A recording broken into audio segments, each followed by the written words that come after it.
사실 교회에 이제 그 앰프가 4개가 있거든요. 오늘은 뒤에 있는 2개를 평상시 안 켜다가 뒤에 있는 거 2개를 켰더니 아주 그냥 소리가 웅장한 게 한 100명쯤 와 있는 것 같습니다. 아멘. 감사합니다. 자, 올 한 해 뒤돌아보면 특히 주중 예배, 직장 끝나고 집에 들어와서 예배에 앉는 것, 또 자녀들을 있는 가운데 속에서 또 밥을 먹이고 또 이렇게 이 예배 시간에 앉아 있는 것이 참 어렵거든요. 올 한 해 동안 어쨌든 어려운 가운데 속에서도 예배 앞에 나와 또 하나님 앞에 나와 정말 신령과 진정으로 예배를 드렸던 모든 분들께 감사를 드립니다. 또 이명동 교회 빌딩에 나와서 함께 또 열악한 가운데 코로나로 인해서 참 어려운 상황이지만 먼 길을 달려와 함께 또 힘을 모았던 모든 분들께도 또 감사를 드립니다. 여러분들 다 못 보셨겠지만 제가 올 1년 내내 또 주일 예배를 보면서 주중 예배를 보면서 느꼈는데 참 감사합니다. 또 우리 송리더 맡아주시는 우리 강스마 형제님 오늘도 한 25분 힘차게 또 찬양을 드렸는데 덕분에 또 새로운 노래로도 많이 배우게 되고 또 힘차게 찬양하는 가운데 우리의 심령이 얼마나 뜨거워지고 즐거워졌는지 정말 하나님께서 많은 복을 내려주시기를 기도합니다. 또 시스템에 맡은 우리 박장현 형제 그리고 오늘은 오지 못했지만 또 우리 송영선 자매께서 어쨌든 또 어려운 가운데 이 주중예배 때 항상 나와서 이렇게 온라인 이거 찬송가 매번 넘기고 또 방송 또 보내고 또 이걸 압축해서 또 파일로 올리고 결코 쉬운 일이 아니었지만 정말 이렇게 최선을 다해서 맡은 바 그 일을 다 해줬기 때문에 무사하게 올 한 해 방송을 할 수 있었던 것 같습니다. 어쨌든 모든 사람들의 마음이 합쳐져서 또 노력이 합쳐져서 또 집에서 또 직장에서 함께 마음으로 응원하고 영으로 연결되어져 있는 모든 형제자매들과 함께 한 해 이 어려움을 잘 넘기지 않아 싶습니다. 모든 분들께 감사의 말씀을 드리고요. 제가 오늘 준비한 설교 제가 한번 여러분과 나누도록 하겠습니다. 저는 내년을 바라보면서 이제 2022년도를 이제 향해서 얼마 안 남았는데 제가 오늘 드리는 이 말씀이 여러분들이 내년 한 해를 또 앞으로 인생을 설계하면서 이러한 마음으로 미래를 바라보고 준비하는 것이 좋을 정도가 아니라 마땅하다고 생각을 해서 제가 제 자신에게뿐만 아니라 또 형제자매들과 함께 이 말씀을 나누고 싶었습니다. 오늘 설교 제목 너희는 나에게 와서 부르짖어라. 너희는 나에게 와서 부르짖어라. 저희 주제는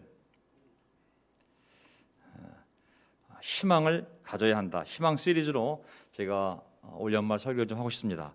사실 희망이 없으면 우리가 아무것도 할 수 없거든요. 사실은 주제 희망을 가져야 한다. 오늘 요점 첫 번째 포인트 그 유명한 속담 하늘이 무너져도 솟아날 구멍이 있다. 아멘.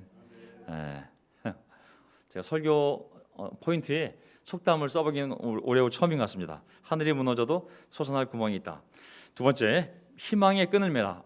세 번째 포인트 하나님의 희망이다. 사실 성경이 정말 우리 인간에게 주고자 하는 메시지가 많이 있지만 가장 강력한 메시지 중에 하나는 양면적인 건데, 자 첫째는 하나님을 떠난 인간의 절대적인 절망적인 상황을 우리에게 전하고 있고요. 또 한편으로는 하나님이 함께하시는 자들의 절대적인 미래와 희망에 대해서 이 성경이 우리에게 전하고 있는 바거든요. 창세기 1장부터 요한계시록 66장까지 하나님을 떠난 자들의 절대적인 절망적 상황과 하나님이 함께하는 자들, 하나님이 구원한 자들의 절대적인 미래의 희망에 대해서 모든 말씀들이 향하고 있습니다. 하나님이 없다면 절대 절망입니다. 하나님의 다른 이름은 절대 희망입니다. 오늘 이 내용을 가지고 말씀을 한번 살펴보고자 합니다. 절망은 하나님의 언어가 아니다. 우리가 우울한 마음, 불안한 마음, 두려움 등 이런 감정의 기원은 지금 닥치고 있는 어려운 현실, 또 앞으로 예측되는 미래의 고통 가운데서 희망이 발견되지 않았을 때 바로 우울한 마음과 불안함, 두려움들이 우리를 압도하게 되었습니다. 저는 절망은 마귀의 언어이고 절망은 마귀의 전술이고 절망은 마귀의 승리라고 믿습니다. 절망은 마귀의 속삭임이고 그리고 절망은 마귀가 우리의 마음을 점령할 때 일어나는 감정인 것이죠. 하나님을 믿는 사람은 그런 단어를 사용하면 안 되는 줄 믿습니다. 절대로 절망이라는 단어를 사용하면 안 됩니다. 하나님 안에서 모든 일에 희망이 있으며 모든 우리의 미래가 희망인 줄 믿습니다. 아멘. 지금 우리의 상황과 상태와 상관없이 하나님 안에서는 모든 것이 희망입니다. 우리 안에서, 아니 하나님 안에서 우리의 삶과 미래는 항상 희망적이라는 것을 저는 확신합니다. 그것이 바로 제가 알고 있는 성경이 우리에게 강력하게 전하는 메시지인 것이죠. 제가 창세기부터 시작해서 한번 하나님께서 얼마나 우리의 삶에 희망적인 일들을 역사 가운데 창세기부터 시작해서 지금까지 하고 계신지를 한번 살펴보고자 합니다. 창세기 3장 7절. 자, 그러자 두 사람의 눈이 밝아져서 자기들이 벗은 몸인 것을 알고 무화과 나무 잎으로 치마를 엮어서 몸을 가렸다. 아담과 하와가 죄를 졌을 때 숨었죠. 그리고 자기들이 벗은 몸인 것을 알고 무화과 나무 잎으로 치마를 엮어서 몸을 가렸습니다. 하지만 21절 주 하나님이 가죽옷을 만들어서 아담과 그의 아내에게 입혀 주셨다. 아멘. 하나님의 명령을 정면으로 어겨 죽어야 할 자들이었지만 그래서 결국은 부끄럽게도 자기의 벗은 모습을 자신의 능력과 지혜로 무화과 나뭇잎으로 자신의 벌거벗은 수치를 몸을 가렸지만 하나님은 가죽 옷으로 그들을 입혀주십니다. 물론 여기 신학적인 의미들이 많은 의미들이 있죠. 하지만 죽음의 절망스러운 상황을 인간이 비록 스스로 초래했지만 하나님은 은혜로 살 길 또한 열어주시는 하나님인 줄 믿습니다. 아멘. 창세기 4장을 보게 되면 이제 내가 11절에 이제 내가 땅에서 저주를 받을 것이다. 가인에게 한 말씀입니다. 동생 아벨을 죽인 가인에게 한 말씀. 땅이 그 입을 벌려서 너의 아우의 피를 너의 손에서 받아 마셨다. 12절 네가 밭을 갈아도 땅이 이제는 너에게 효력을 더 나타내지 않을 것이다. 너는 이 땅 위에서 쉬지도 못하고 떠돌아 다니게 될 것이다. 비록 동생을 죽인 살인범이었지만 귀한 하나님의 생명을 죽인 살인범이었지만 그가 마땅히 또한 저주를 받았지만 15절에 보면 주님께서 그에게 말씀하셨다. 그렇지 않다. 가인을 죽이는 자는 7갑절로 벌을 받을 것이다. 주님께서는 가인에게 표를 찍어 주셔서 어느 누가 그를 만나더라도 그를 죽이지 못하게 하셨다. 아멘. 그가 살인의 죄를 저질러 하나님의 저주를 받은 인생이 되었지만 또한 그가 다른 사람들에게 죽임을 당하지 않도록 그에게 표를 남겨 그를 보호해 주셨을 뿐만 아니라 그 또한 많은 후손을 얻게 됩니다. 절망적인 상황 같지만 항상 하나님은 살 길을 또한 열어주시죠. 창세기 9장을 보게 되면 다 알다시피 하나님이 노아와 그의 아들들에게 복을 주시며 말씀하셨다. 생육하고 번성하여 땅에 충만하여라. 다시 7절에 또 반복이 됩니다. 너희는 생육하고 번성하며 땅에 편만하여 거기에서 번성하여라. 온 인류가 다 멸망하고 오직 한 가족만 남은 절망적인 상황이었지만 우리 눈에 볼 때는 정말 모든 것이 사라진 정말 희망이 없는 듯한 상황이지만 하나님은 그 가족에게 엄청난 희망의 메시지를 전해주시죠. 생육하고 번성해서 지금은 한 가족이지만 땅을 정복하라고. 이것이 바로 하나님이 우리 삶에 주는 강력한 희망의 메시지인 줄 믿습니다. 창세기 17장을 보게 되면 17장 1절 아브라함이 99세 때에 여호와께서 아브라함에게 나타나셔서 그에게 이르시되 아브라함 나이 99세 무슨 희망을 하나님이 줄 수 있을까요? 6절 내가 너로 심히 번성하게 하리니 내가 너를 심히 번성하게 하리니 내가 너에게서 민족들이 나게 하며 많은 왕들이 나게 할 거라고. 99세 노인에게 하나님이 주시는 이 희망의 메시지를 보십시오. 아브라함 창세기 12장을 보게 되면 4절에 아브라함이 주님의 말씀을 듣고 그 족보와 함께 떠났던 것이 바로 75세였습니다. 24년이 지나 99세가 된 노인에게 하나님은 강력한 희망의 메시지를 전해주고 있습니다. 희망을 잃지 말라고. 너는 아버지가 될 수 있어. 많은 후손들이 너로 말미암아 생길 거야. 당시에 사라는 이미 89세가 되어서 경수가 끊어진 후였지만 아브라함은 절대적으로 무기력한 상태였지만 하나님은 희망을 가지라고. 너로부터 많은 후손이 생길 수 있다고. 아니 심히 창대하게 될 거라고. 강력한 희망의 메시지를 전해주고 있습니다. 인간의 절망은 하나님의 희망인 줄 믿습니다. 아멘. 인간의 무능함은 하나님의 능력이 나타나는 시작점입니다. 하나님께서는 우리의 힘을 다 빼놓고 그때부터 일하시는 분이십니다.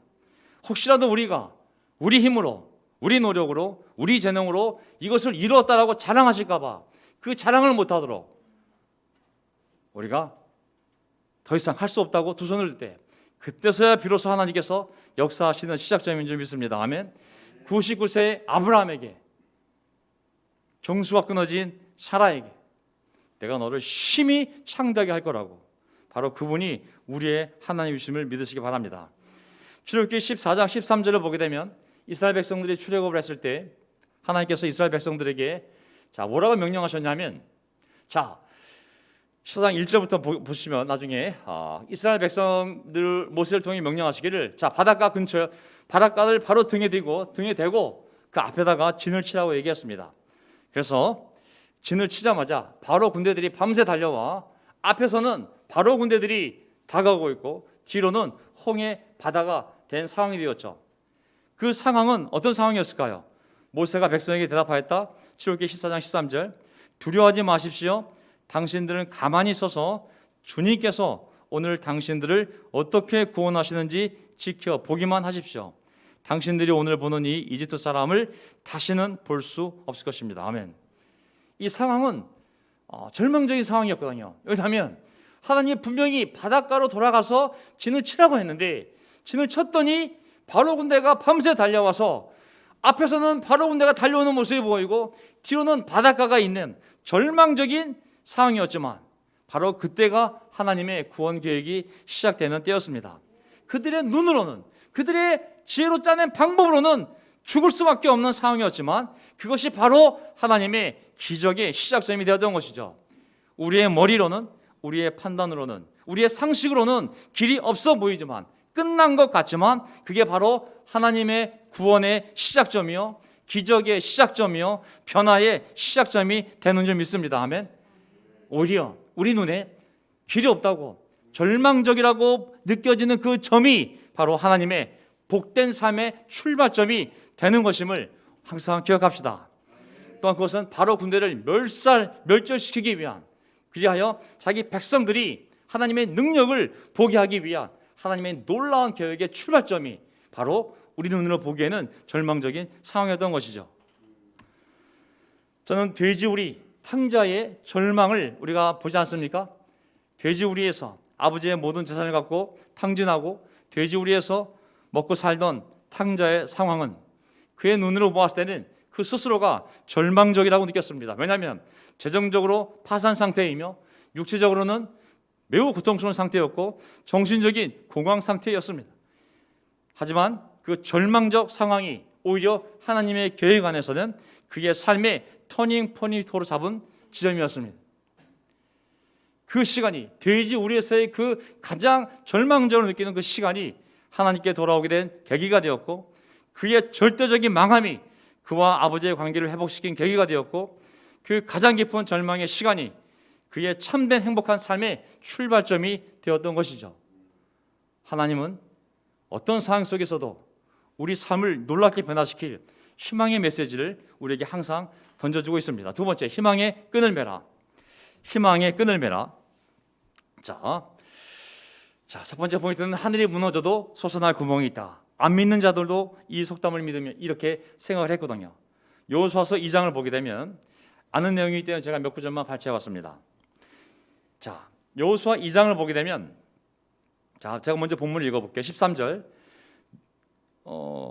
여리고성 성곽에 있던 여관 여주인 라합이라는 여인이 했던 이 말입니다. 보세요.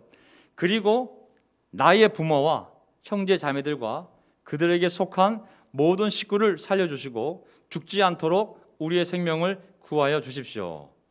이게 어디서 나왔냐면, 이제 이스라엘 백성들이 요단강을 건너 본격적으로 여리고 첫 번째 점령지인 여리고성을 점령하기 전에 정탐꾼 2명을 보내게 됩니다. 이 정탐꾼 2명이 들어가서 정탐하고 나오는데, 이제 그 소문이 발각이 돼서 붙잡히게 됩니다. 붙잡히기 직전에 도망치다가 바로 이 여관 여주인 라합의 집에 들어가게 되었죠. 근데 이 여관 여주인 라합은 이미 이스라엘에 대해서 너무 많이 들었습니다. 이 히브리 민족이, 이스라엘 민족이 이집트에서 노예로 살다가 탈출해 와서 그들이 믿는 신이 그들을 데리고 얼마나 엄청난 기적을 많이 벌였는지, 또 얼마나 많은 민족들이 이들을 막다가 멸망을 당했는지 너무 많이 들었기 때문에, 여관이기 때문에 사람들이 많이 다지 않겠습니까? 그 소식을 듣고 이미 이 여인 마음속에는, 이야, 이스라엘한 민족의 하나님이 진짜 신이구나, 이미 믿음이 생긴 상태였었거든요. 그래서 이 이스라엘 정탐꾼 2명이 왔을 때 이 두 사람을 바로 이 여인이 숨겨두고 그리고 무사히 탈출하게 도와주게 됩니다. 자, 이때 이 여관 여주인 라합이, 보통 성경에는 뭐 기생, 창녀 나와 있지만 제가 여관 여주인이라고 번역하겠습니다. 라합이 내가 당신들을 이렇게 살려줬으니 당신들이 이제 이 땅을 들어와서 다 멸절시킬 때 우리 가족을 기억해 주세요. 제가 베푼 은혜를 잊지 마시고 당신들도 우리 가족을 제발 살려주세요. 제가 듣자 보니 당신들이 지나간 나라들은 전부 다 멸망을 당했는데 저희 가족을 제가 여러분을 살려준 것처럼 저도 살려주세요 라고 이제 얘기하는 거잖아요. 그래서 이제 이 얘기를 약속을 맺고 정탐꾼 2명이 무사히 여리고성을 빠져나가서 이제 본격적으로 침략할 준비를 하게 됩니다. 근데 그 전에 이제 어떤 약속을 맺냐면 정탐꾼 2명이 자, 이렇게 합시다. 18절, 여기 홍색 실로 된, 빨간 붉은색 실로 된 줄이 있으니 우리가 이 땅으로 들어올 때에 당신이 우리를 달아내렸던 이 창문에 이 홍색 줄을 메어두시오.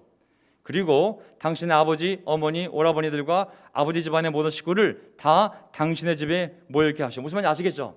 결국은 숨겨두었다가 그 창문을 통해 그들을 내렸는데 그 창문에다가 성곽 바깥으로 있는 창문에다가 빨간색 실로 엮은 그 꼰 줄을 거기다 묶어두라고 그랬어요. 그러면 묶어두고 그 집안에 다 식구들이 모여 있으라고.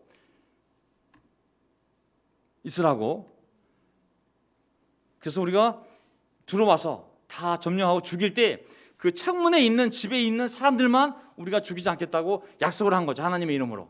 자, 여기서 보면 줄, 이 빨간색 줄, 실로 꼰 줄, 이 줄이라는 단어가 바로 티크와라는 단어입니다. 티크와.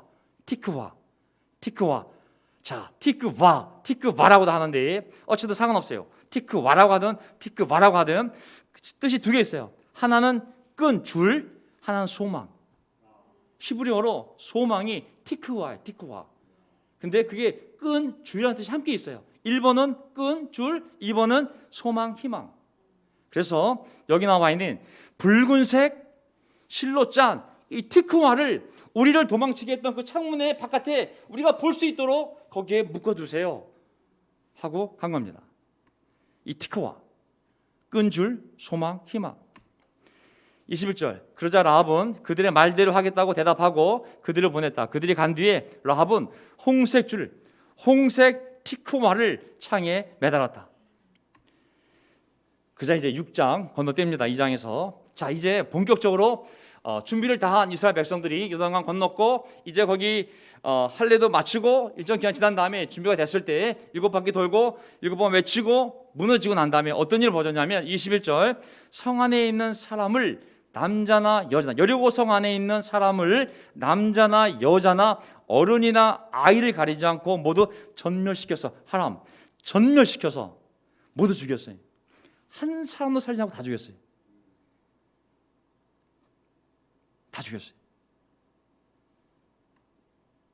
25절, 여호수아는 창녀 라합과 여관 여주인 라합과 그의 아버지 집과 그에게 딸린 사람을 다 살려주었다. 어떻게?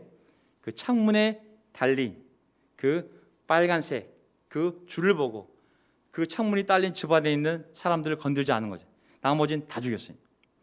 라합이 오늘날까지 이스라엘 백성 가운데 살고 있는데 그것은 여호수아가 여리고를 정탐하도록 보낸 사람들을 그가 숨겨주었기 때문이다. 아멘. 자, 노아의 가족도 마찬가지 않습니까?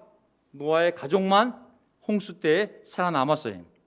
출애굽할 때 이스라엘 사람들의 집 문기둥과 상인방에 양의 피를 발라서 마지막 장자를 다 죽이는 그러한 하나님의 기적 재앙이 있었을 때 그때 죽음의 천사가 그 빨간색 피가 발라진, 양의 빨간색 피가 발라진 그 집은 넘어감을 알미암아 이스라엘 집엔 전부 그 피가 발라져 있었고, 그 집을 넘어 알미암아 이스라엘 집의 장남들은 다 살아남지 않았습니까?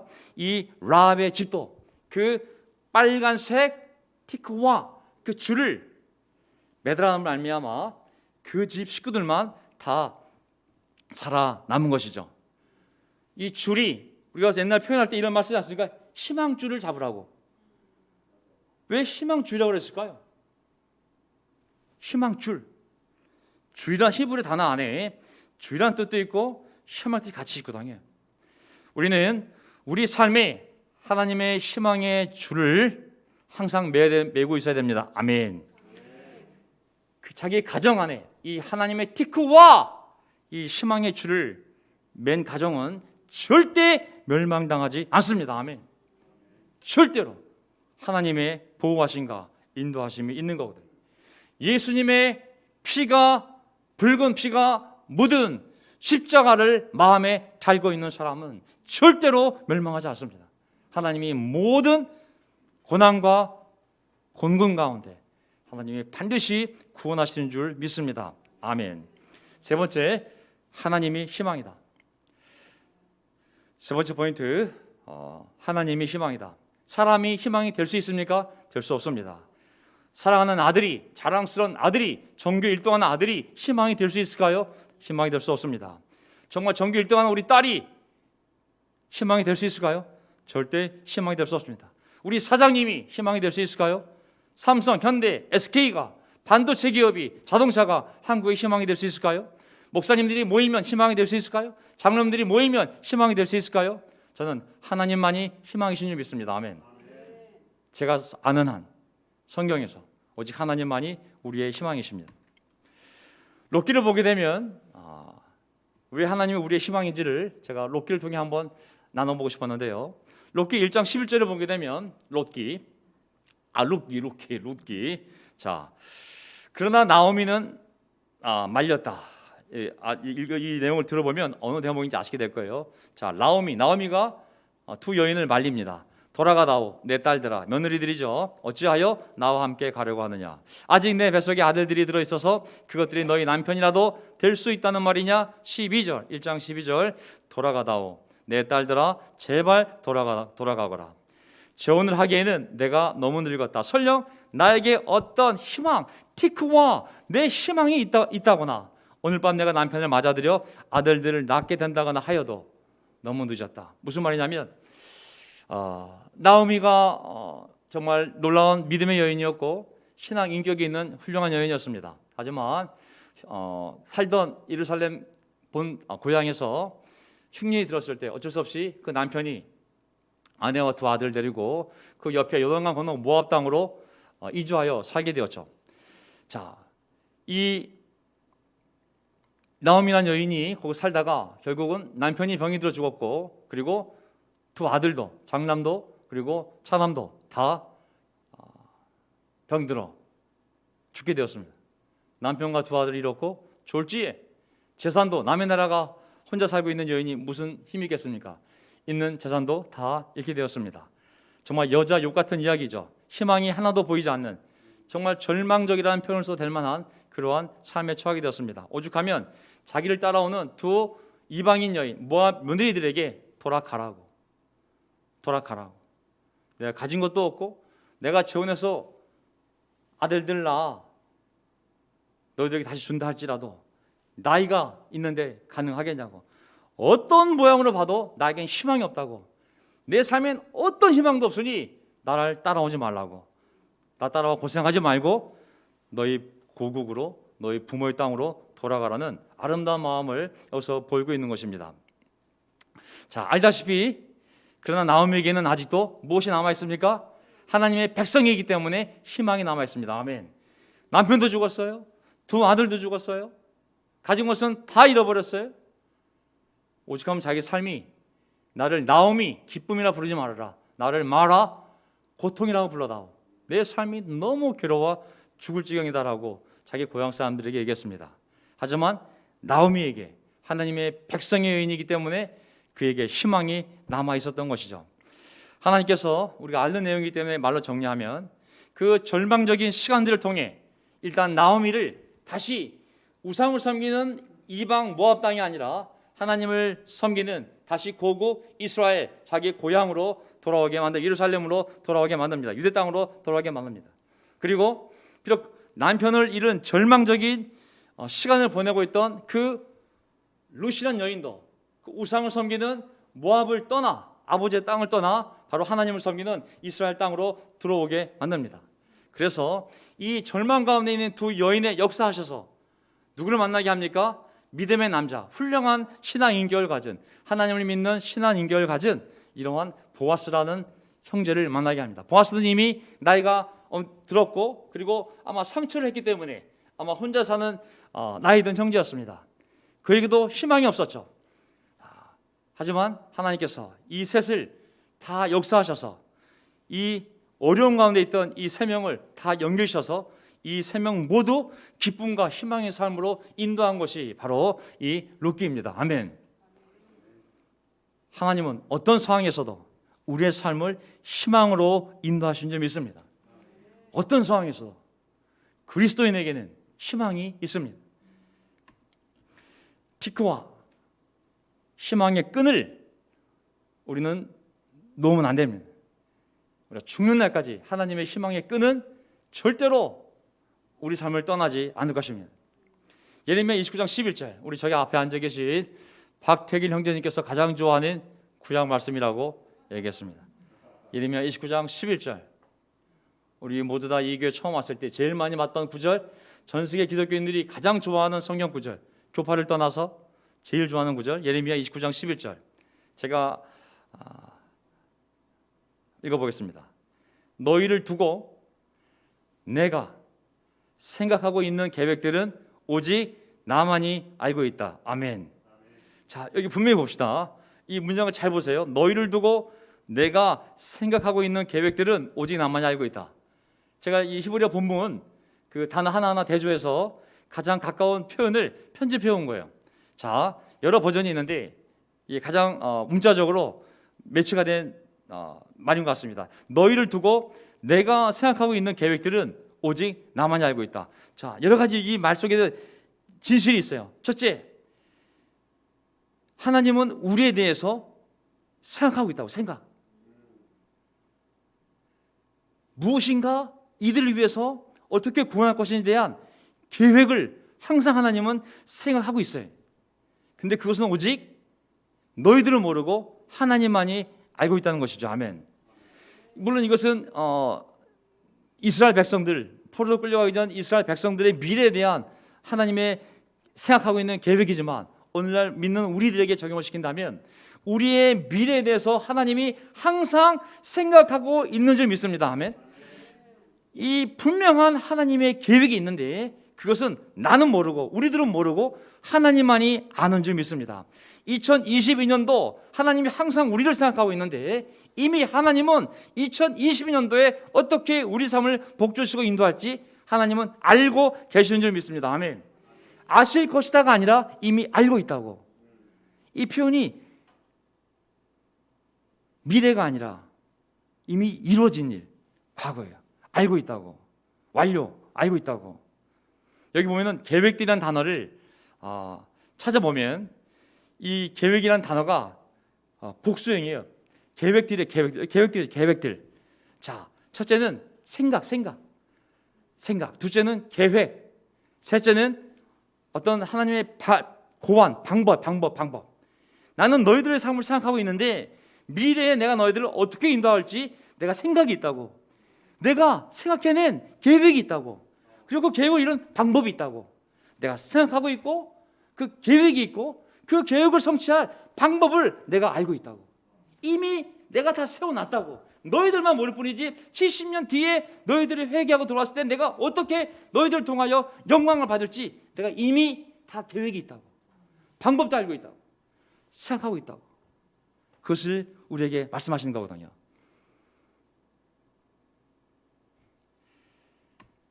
너희를 위한 나의 계획들은 재앙이 아니라 번영이다.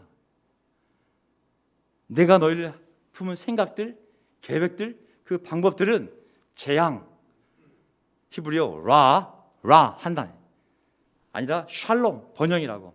라라는 히브리어 단어는 안 좋은 걸 다 거기다 집어넣으면 돼요.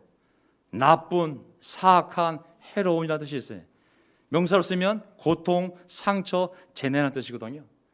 너희들 미래에 대해서는 내가 이러한 나쁜, 해로운, 사악한 것이 아니라, 고통과 상처, 재난을 주려는 계획이 아니라 샬롬은 정말 좋은 걸 다 집어넣으면 돼요.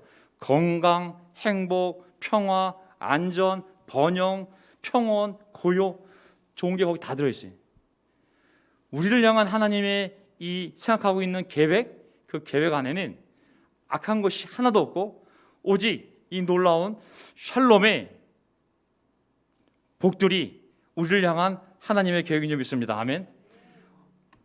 그러하게 마지막에 너희에게 미래에 대한 희망을 주려는 것이다.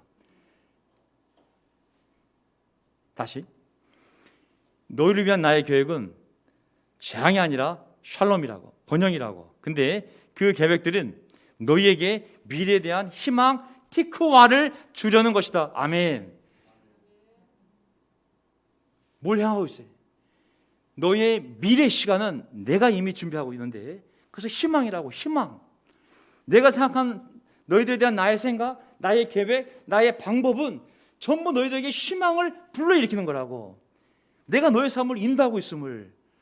지금 상황은 노예로 끌려가고 남의 나라의 종사회로 끌려가고 그 시간이 30년, 40년, 50년, 60년, 70년이 돼서 하나님이 계시든지 안 계시든지, 기도를 듣고 계신지 안 계신지 의심할지 모르겠지만 난 이미 알고 있다고, 이미 갖고 있다고.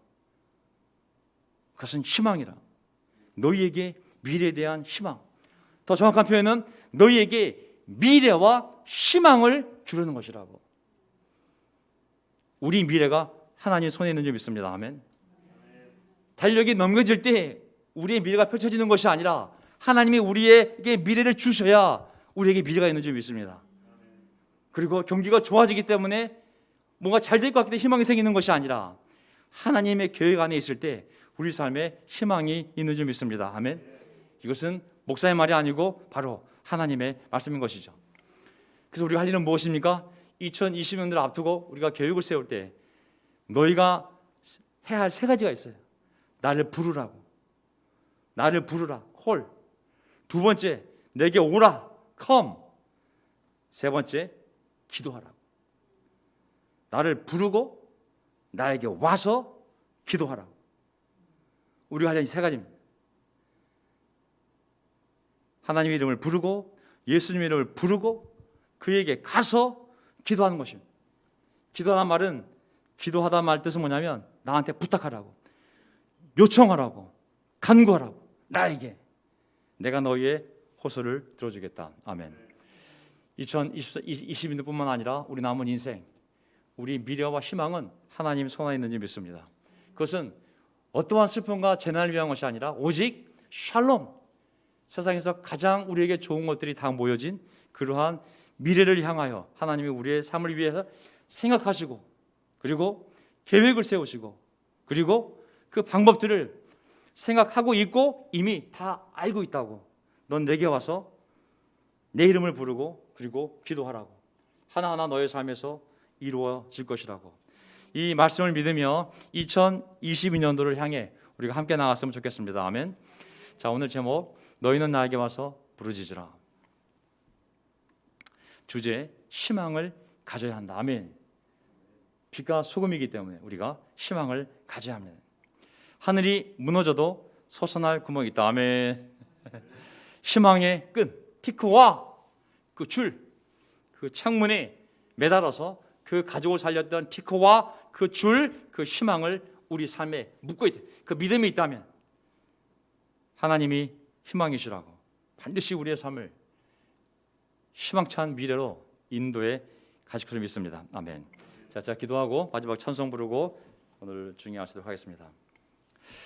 하나님 아버지 감사합니다. 저희 삶에 영원한 희망이 되시는 하나님, 저희 삶에 빛나는 희망이 되시는 예수님, 오늘 이 시간 저희의 삶을 이 빛 가운데서 희망 가운데 살기 위해서 너무나 감사드립니다. 세상이 어떻게 어두워지든지 간에 세상이 아무리 우리 눈에 보기에 방법이 없고 코로나가 변이를 일으키며 그것이 7천 명이 되고 다시 오미크론이 벌어지고 2022년도 물질적으로 육체적으로 어떻게 흘러갈지 모르지만 우리에게 희망인 하나님이 우리 삶에 계시기 때문에 우린 두려움이 아니라 믿음을 갖고 2020년 향하여 용감하게 나아가고 싶습니다.